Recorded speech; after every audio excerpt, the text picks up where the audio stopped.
नमस्कार किसान भाइयों, आप देख रहे हैं फार्मिंग विथ हिमांशु। अगर आप अपने धान के खेत में यह एक गलतियां कर रहे हैं तो आपका उत्पादन 20 से 25% पहले ही कम हो चुका है। और हैरानी की बात तो यह है कि 10 में से 9 किसान यही सेम गलतियां कर रहा है। तो इस वीडियो के अंत में मैं आपको एक ऐसा तरीका बताऊंगा जिससे बिना ज़्यादा खर्च किए आपका उत्पादन अपने आप बढ़ेगा। लोग कहते हैं कि पहले खाद डाली थी फिर भी धान नहीं बढ़ा, पत्तियां पीली, कल्ले कम और बालियां भी छोटी रह गई। तो इसका कारण खाद नहीं, तरीका है। इसके बारे में मैं आपको बताऊंगा। तो पहले आप ये समझिए कि पहला खाद असल में करता क्या है। मेरे गांव में 2 किसान हैं। पिछले साल एक किसान ने 8 बोरी खाद डाला और दूसरे किसान ने 5 बोरी। और आपको पता है कि पैदावार किसको ज़्यादा हुई? कम खाद डालने वाले को। वजह क्या थी? पहले खाद की सही समझ। तो मेरी बात अब आप ध्यान से सुनो।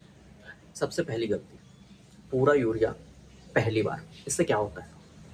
पौधे की हाइट बढ़ जाती है, जड़ों का विकास नहीं हो पाता और बीमारियां भी बढ़ जाती हैं। अगर आपने भी यही गलती करी है तो कमेंट में यस टाइप कीजिए।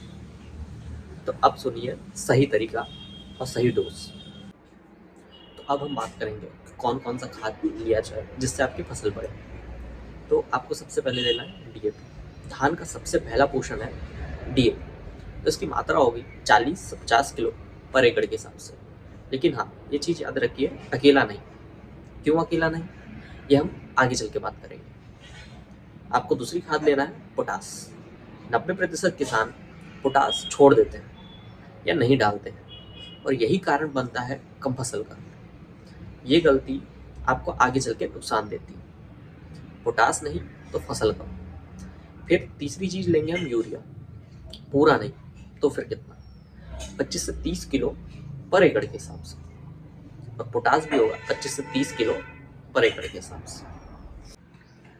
अगर आपने खाद डाल चुके हैं, उसके बाद भी आपकी पत्तियां पीली है, आपने स्प्रे कर चुके हैं, उसके बाद भी आपकी पत्तियां पीली है, तो ये ना ही ये खाद की कमी की वजह से हो रहा है, ना ही ये बीमारी की वजह से हो रहा है। यह है जिंक की कमी। तो आपको जिंक कितना लेना है? आपको लेना है 8 से 10 किलो पर एकड़ के हिसाब से। अब हम बात करेंगे, जब हम खाद डालते हैं तो कितना पानी होना चाहिए। ना आपका खेत पूरा सूखा होना चाहिए, ना ही पानी ऊपर तक भरा होना चाहिए। आपके खेत में 2 से 3 सेंटीमीटर तक पानी होना चाहिए।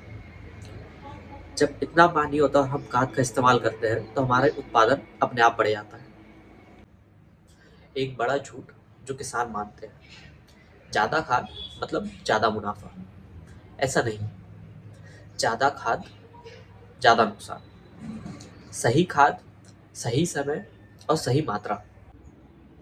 अब वो टिप जिसके लिए आपने ये वीडियो पूरा देखा है। तो खाद के साथ में और क्या डालें जिससे उत्पादन बढ़े? तो हम लेंगे 5 किलो नीम की खली या फिर 10 किलो वर्मी कंपोस्ट। इसके क्या फायदे हैं? ये डालने से आपकी जड़ों का विकास होगा, 50% कीट कम आएंगे, आपका खर्च कम होगा और आपका मुनाफा ज़्यादा होगा, आपकी फसल ज़्यादा आएगी। अगर आपने ये तरीका अपनाया तो कल्ले ज़्यादा आएंगे, बालियाँ पूरी भरेगी और धान झुकेगी नहीं। और जो दूसरी खाद है वो अपने आप काम। अगर आपने ये वीडियो पूरा यहाँ तक देखा है तो आप एक सीरियस किसान हैं। लाइक कीजिए, सब्सक्राइब कीजिए और मुझे कमेंट में बताइए कि आपके धान की वैरायटी क्या है। उस हिसाब से मैं आपके खाद का प्लान बताऊँ।